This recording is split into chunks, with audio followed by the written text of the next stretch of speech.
क्या आपने कभी सोचा है कि ज्यादातर पायलट क्लीन शेव में क्यों होते हैं? हो सकता है कि आप एक पायलट के रूप में करियर पर विचार कर रहे हो, लेकिन आपको क्लीन शेव रहना पसंद ना हो। एयरलाइन पायलट को सुरक्षा इतिहास के तौर पर दाढ़ी या फिर होठ के नीचे चेहरे पर बाल रखने की अनुमति नहीं है। हालांकि कुछ एयरलाइंस अपने पायलट को एक निश्चित लंबी दाढ़ी रखने की अनुमति देते हैं, जबकि कुछ गैर अमेरिकी एयरलाइंस के पास इसके खिलाफ कोई नियम नहीं है। तो चलिए आपको बताते हैं कि सुरक्षा के चलते पायलट को दाढ़ी रखने की अनुमति क्यों नहीं है।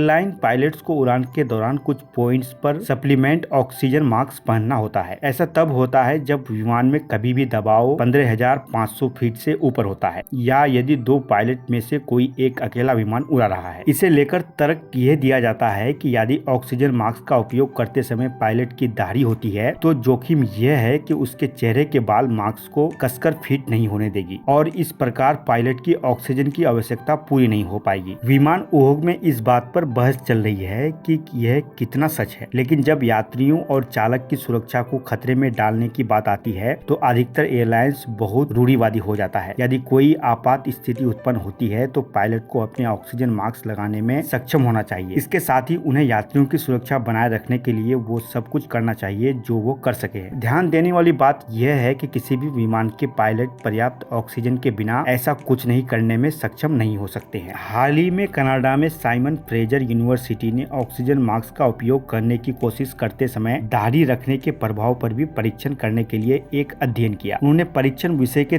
3 समूह स्थापित किए। समूह में से एक चेहरे पर बाल नहीं था, एक चेहरे पर सिर्फ हल्के बाल थे, वहीं आखिरी वाले समूह में लोग चेहरे पर दाढ़ी जैसे लंबे लंबे बाल थे। उन्होंने परीक्षण किया कि ऑक्सीजन का स्तर कैसा था यदि उनके चेहरे की अलग अलग मात्रा के साथ ऑक्सीजन मास्क का इस्तेमाल किया गया। इसमें निष्कर्ष निकला कि समूह के बीच कोई अंतर नहीं था और चेहरे के बाल होने से कोई भी फर्क नहीं पड़ता है।